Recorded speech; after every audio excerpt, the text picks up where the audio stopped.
All right, welcome back to another episode of the Extreme Lifestyle Living Podcast. Now, obviously, as you can see, I'm doing video. This one over here is going for YouTube, and this is going to be the clips for promoting it. TikTok, Instagram, YouTube Shorts, and things like that. But, I took a little bit of a hiatus because I really want to make sure that the quality of information I'm giving you guys and also the quality of myself that I'm giving you guys is 110% genuine, honest, and on pace and par with who I want to become within this lifestyle.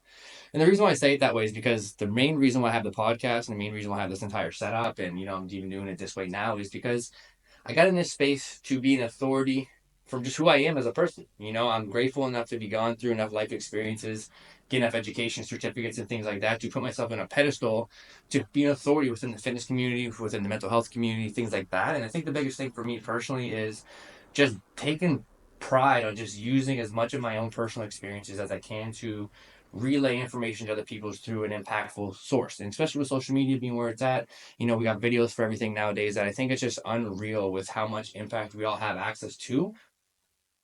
And I think the biggest thing with that too is how inspiring we all can be.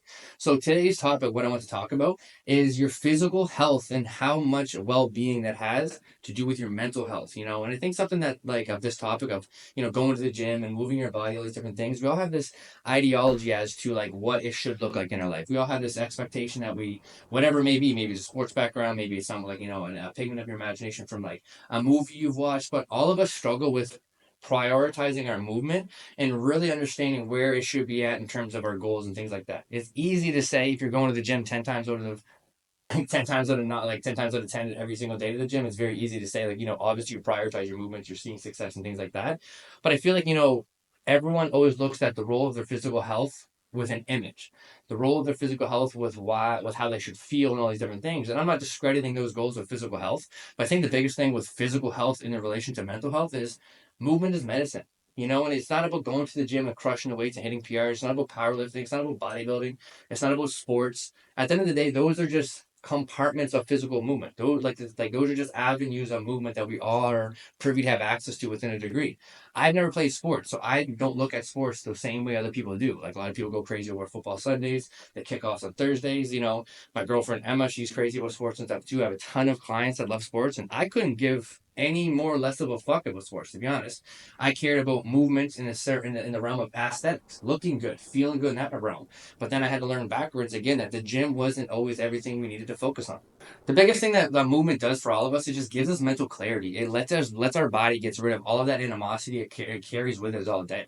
A lot of us can relate to the fact of waking up and then immediately going to work, immediately getting into the day, and then before we know it, the week is over. And I think that's why it's so important to understand like prioritizing your movement from that standpoint. Yes, a percentage of your movement patterns, a percentage of your program, and a percentage of your ideology of what movement should be in the gym, should be strength training, should be doing some type of cardiovascular output to get the maximizing your physical health. But when it comes to mental clarity and a healthy lifestyle, you got to focus on all of your movements, like your step goals. Me sitting in this chair right now, like a sedentary lifestyle. I'm sitting in this chair all day today, recording videos, podcasts, client check-ins. I got meetings.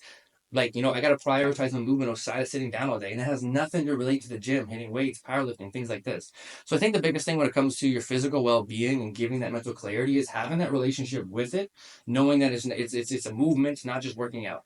Did I walk? Did I move my body today? Did I at least give myself some self-love in the realm of moving my body? Programming, exercises, specific things can all be subjective to your opinion of what helps you stay in alignment. But all of us can hit a walking goal every single day. All of us can hit a step goal every single day. All of us can have movement patterns that serve what we do through the course of a life. If I have a sedentary lifestyle, I can have a handful of movement patterns that just serve offsetting sitting all day. If you stay on your feet all day, whether you're a barber, whether you're a waiter, whether you're a waitress, whether you're a bartender, whatever it is, whatever you're doing that you're on your feet all day, there's still movement patterns to offset what you're doing that is not related to the gym. And I think so many of us don't realize that extra step, that extra commitment, that extra self worth that we're giving ourselves by prioritizing our movements in that regard. It's so easy to get caught up in the realm of just being like, yo, like, let me just go to the gym to gain muscle and shred fat. What about longevity? What about functionability? What about being 95 years old and being able to get up and in out of your chair? Like, fine. The biggest regret that most people have 40 years and above is that they didn't prioritize their movement sooner. So don't fall for that same mistake. Another huge reason why moving your body for mental health is this critical and essential for you to understand outside of just going to the gym and playing sports is you look at your food differently all around. Like I know that kind of sounds counterproductive in terms of like, go to the gym, build muscle, eat for building muscle, losing fat, but you start to look at your body from a fueling standpoint. You know what I mean? Like, especially when you get into the longevity, get into older ages and things like this. We're talking about step goals, talking about moving your body and like paying attention to how you're sitting all day. Should you do something to stand? Standing all day, should you do something to relax your body? Eating for purpose with that. If you're just eating food based on the relationship you had with it prior to ever just becoming an adult and have never pursued a healthy lifestyle and have never pursued nutrition advice and have never played sports or worked out or things like that or powerlifted or anything like this, then you're just eating through the avenue of what you already know, what you're pre-exposed to. And many of you guys out there aren't pre-exposed to good habits, and I think that's a big thing that, just physical movement does for you. Me and Emma did a 45-minute walk today because it was our active rest day. So we went out, we stayed a little bit longer.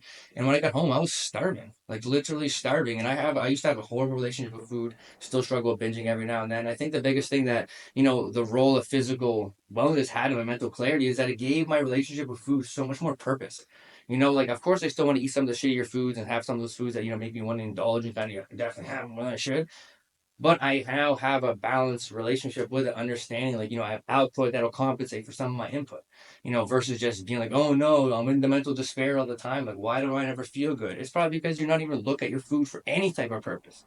So physical movements in the realm of just healthy lifestyles outside of the gym, outside of sports, outside of powerlifting gives you a hell of a lot of time to focus on your nutrition with way more purpose. And if you have way more purpose with your foods, you're gonna do so much better in life because you're gonna want to treat yourself better. Because as they said, the movement patterns outside of the gym, outside of sports, and all these other different avenues is a form of self-love, self-worth. You gotta worthy yourself enough to want to take this relationship with food to the next level. And by going to the gym, by going for walks, by just being in some type of physical commitment at all, you're gonna want to eat differently because you're gonna want to have different results. More output, you're gonna want to change your input. It's just fucking common knowledge, but none of you guys stay consistent enough on it or think about the perspectives that I'm talking about in the realm of going to the gym and outside of the gym. All of us are so stigmatized to bodybuilding, shred fat, build muscle, or powerlifting, get a strong, you fucking can't eat for that. Or it's sports, and then everything is in between has your own kind of a despair point or your own wavelength, if that makes sense. And I think the biggest thing that I really, really, really, really, really want to highlight for you guys is the fact that it's a form of self care.